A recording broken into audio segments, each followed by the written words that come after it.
वालेकुम नाजरीन, मैं हूं अहमद फवाद और आज के इस व्लॉग में मेरे साथ मौजूद होंगे सीनियर जर्नलिस्ट शाकिर सोलंकी साहब। सर बहुत शुक्रिया आपने हमें वक्त दिया। आपको अपने इस यूट्यूब चैनल में खुशामदीद कहते हैं। बग़ैर वक्त ज़ाया किए सवाल की तरफ बढ़ते हैं। पीडीएम का जो कल जलसा हुआ और जो मिज़ार कायद पर हुआ, उसके बाद आज हमने देखा कि कैप्टन सफदर की गिरफ़्तारी हुई और ज़मानत भी हो गई। पीडीएम में पीपल्स पार्टी भी शामिल है और गिरफ़्तारी भी सिंध से ही होती है, और पीपल्स पार्टी जो है वो इसके ऊपर इसको डिनाई करती हैं, बल्कि मज़म्मत करती हैं उनकी गिरफ़्तारी की। तो अगर सिंध में ही गिरफ़्तारी होती है और पीपल्स पार्टी इसकी मज़म्मत कर रही है, तो फिर गिरफ़्तारी उनकी असल में हुई कैसे?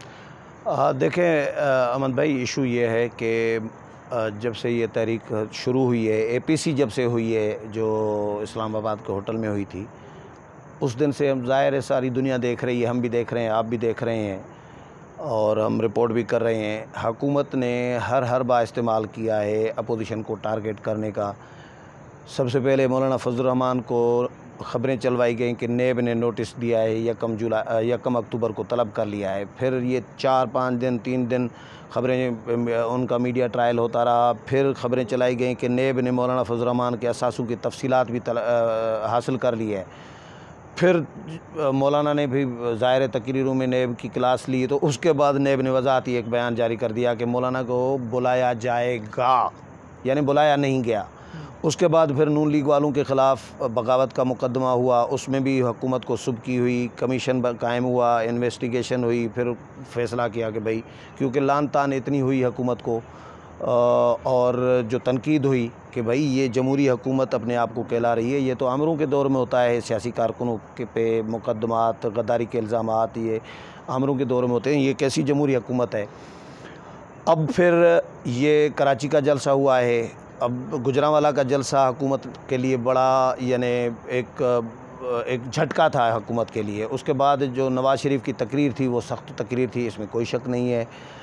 अब वो पीडीएम के ख़ुद बहुत सारे रहनुमा इस तकरीर से घबराए हुए हैं कि यार ऐसी तकरीर तो बहुत सारे अफोर्ड नहीं कर पाते, बोलते भी नहीं हैं। वैसे ऑफ द रिकॉर्ड बहुत सारी बातें वो भी कर लेते हैं, लेकिन ऑन द रिकॉर्ड इस तरह बातें नहीं करते। तो हुकूमत उसकी वजह से भी परेशान है। अब प्राइम मिनिस्टर की कल की जो तकरीर थी परसों की, वो आपने सुनी होगी, जिस तरह की लैंग्वेज। अब कोई किसी मुल्क का प्राइम मिनिस्टर यार इस तरह दाढ़ी पे हाथ रख के इस तरह कहता है कि इधर आओ, अब आओ इधर तो मैं आपको देखूंगा, ये प्राइम मिनिस्टर कह सकता है यार? ये अंदाज देखें। तो रिएक्शन था ना जो कुछ नवाज शरीफ। हाँ, तो मैं ये कह रहा हूँ कि दबाव में है ना। देखो, आप मुल्क के चीफ एग्जेक्टिव हैं भाई, आप आम आदमी नहीं हैं।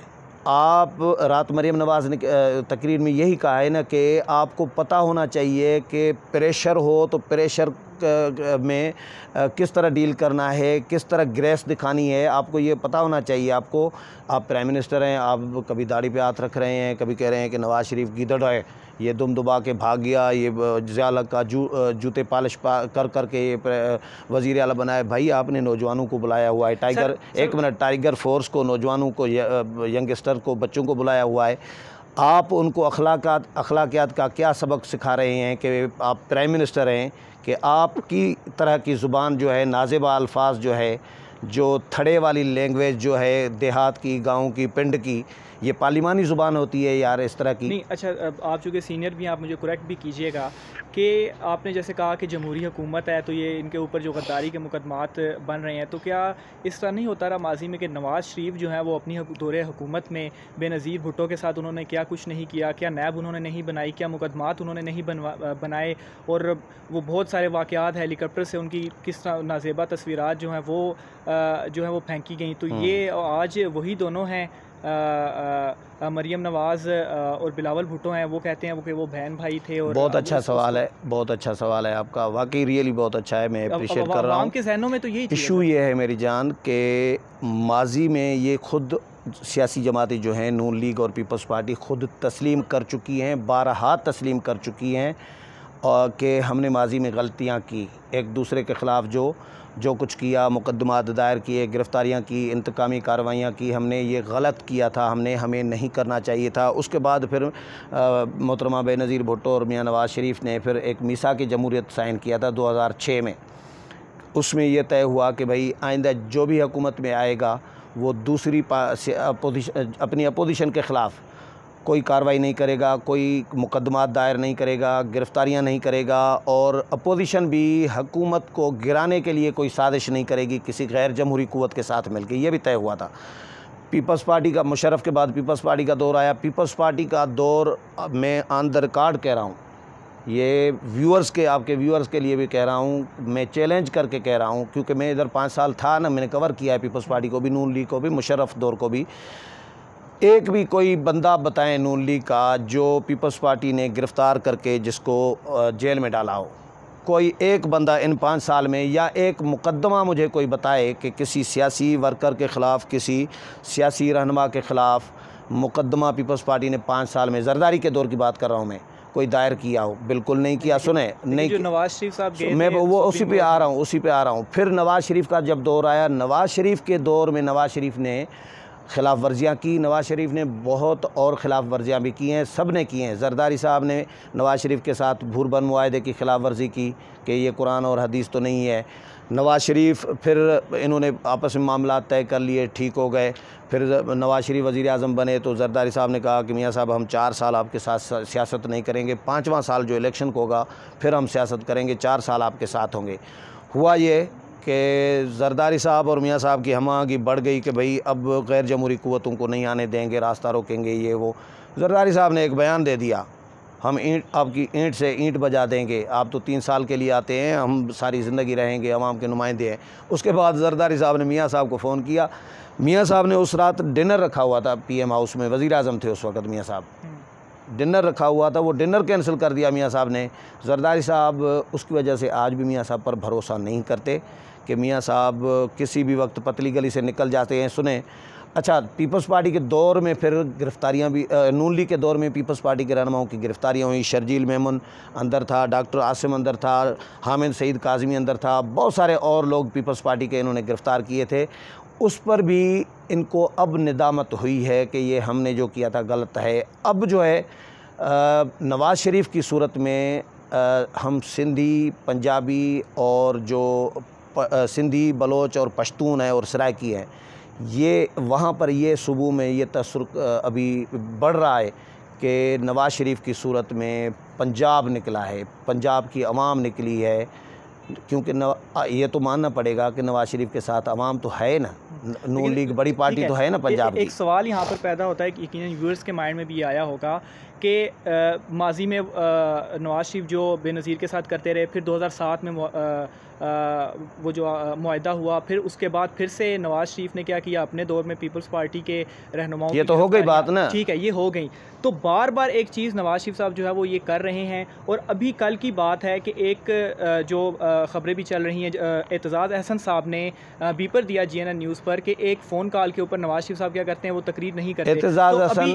तो अभी क्या गारंटी है कि पीपल्स पार्टी को फिर से ये धोखा नहीं देंगे अगर ये बैक डोर पर? ये तो मैं नहीं, मेरी जान, देखो मैं जर्नलिस्ट हूँ, मैं न नून लीग का हूँ न मैं पीपल्स पार्टी का हूँ। मैं सिनेरियो आप क्या देख रहे हैं, अभी ये करना चाहिए? देखो अभी जरदारी साहब अभी भी ख़ाइफ हैं मियाँ साहब से, लेकिन जो जिस लेवल पर मियाँ साहब चले गए हैं, अब मुझे नहीं लग रहा कि मियाँ साहब अब धोखा करने की पोजीशन में हैं, क्योंकि मियाँ साहब इस लेवल पर पहले कभी नहीं गए थे।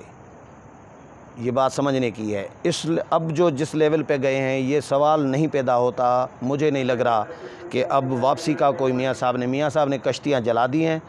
अब जरदारी साहब और इनको भी नज़र आ रहा है कि मियाँ साहब कश्तियाँ जला चुके हैं, और अब ये महाज़ाराई जो है, सियासी महाज़ाराई, पिंडी और इस्लामाबाद, या पिंडी या सिविलियन या गैर सिविलियन जो फोर्सेस हैं, इनके दरमियान अब ये महाज़ारी बढ़ती नज़र आ रही है, मुझे बढ़ती नज़र आ रही। कोई तरीका नहीं है कि ये मतलब मुल्क के हालात ज़रा नॉर्मल यार, क्योंकि देखो अब जमहूरी हुकूमत की वो बात कर रहे हैं, तो इमरान खान भी चलो मतलब माजी में भी ये फाफन की रिपोर्ट, चले मैं आपको फाफन की रिपोर्ट से बता देता हूँ। फाफन की ये रिपोर्ट है कि 2018 के इलेक्शंस 2013 और उससे पिछले जितने भी इलेक्शंस हुए हैं, इनसे बेहतर हुए हैं। धांधली का मैं नहीं कह रहा कि धांधली हुई है या नहीं हुई होगी, लेकिन ये इलेक्शंस बेहतर थे। तो अगर एक ये हुकूमत आई है तो ठीक है, इन्हें टेन्योर अपना पूरा करने दें, अगले इलेक्शंस आते हैं तो फिर आप भी आ जाएं। देखो, लेकिन हुक्मरानी करने का कोई तरीका भी तो होता है ना, ये हुक्मरानी करने का तरीका है यार। आप ये देखो, ये पार्लियामेंट है, हम पार्लियामेंट के छत पे खड़े हैं ना, तीसरे फ्लोर पे। ये पार्लियामेंट है, एक सियासी निज़ाम है, इस मुल्क में आइन है, उसमें लिखा हुआ है कि इस मुल्क का निज़ाम पार्लिमानी जमहूरी होगा, ठीक, और उसमें अपोजिशन भी होगी, हुकूमत भी होगी, ये लिखा हुआ है ना इनमें। इधर सिग्नल तोड़ने वाले को तो सज़ा मिल जाती है, सिग्नल तोड़ जाएगा कोई गाड़ी वाला ड्राइवर, उसको टिकट दे देते हैं, भाई अब 700 रुपये दो, 1000 रुपया दो। लेकिन आइन तोड़े कोई, पार्लियामेंट की धज्जियाँ उड़ा दे, जमहूरियत की सत्यानाश कर दे, उसके लिए, आइन तोड़ने वाले के लिए कोई सज़ा नहीं है। तो मेरी जान, ये पार्लिमानी जमहूरी एक निज़ाम है यहाँ पर, और उसके तहत अपोजिशन भी उसका हिस्सा होती है। ये तो पीटीआई के लोग तो चाह रहे हैं, और वो तो अपोजिशन को मान भी नहीं रहे। वो तो अभी अपोजिशन ने जलसा रखा गुजरांवाला में, तो इन्होंने अचानक कौमी असम्बली और सेनेट का उसी दिन इजलास बुला लिया कि अपोजिशन नहीं होगी तो हम इधर से कार्रवाई डालें, और फिर प्राइम मिनिस्टर को भी लाए कि भाई आप तकरीर कर लें, खुला मैदान में लिया। और जो उस दिन प्राइम मिनिस्टर के साथ अशर हुआ, जो गो इमरान गो नियाजी गो के जो नारे सुनने पड़े, पहली दफ़ा उन्होंने रूबरू सुने ऐवान में, और तकरीर भी नहीं की, चले गए। तो ये जब आप लोग इस तरह का रवैया करोगे दूसरे के साथ, मैं आपके साथ ऐसा रवैया करूँगा, तो आप क्या रिप्लाई क्या करेंगे, रिस्पांस क्या देंगे? आप वो वैसा ही रिस्पांस देंगे ना मेरी जान। ठीक है, हाँ। बहुत शुक्रिया, आप जो तमाम तर मालूमात थी हमारे नाज़रीन के साथ शेयर कर रहे थे। मुस्तकबिल में क्या होता है, कहाँ पर ऊँट जो है वो किस कड़र बैठता है, इस हवाले से भी डिटेल्स जो है वो आप नाज़रीन तक पहुँचाते रहेंगे। आज की वीडियो में इतना ही। अल्लाह हाफ़िज़।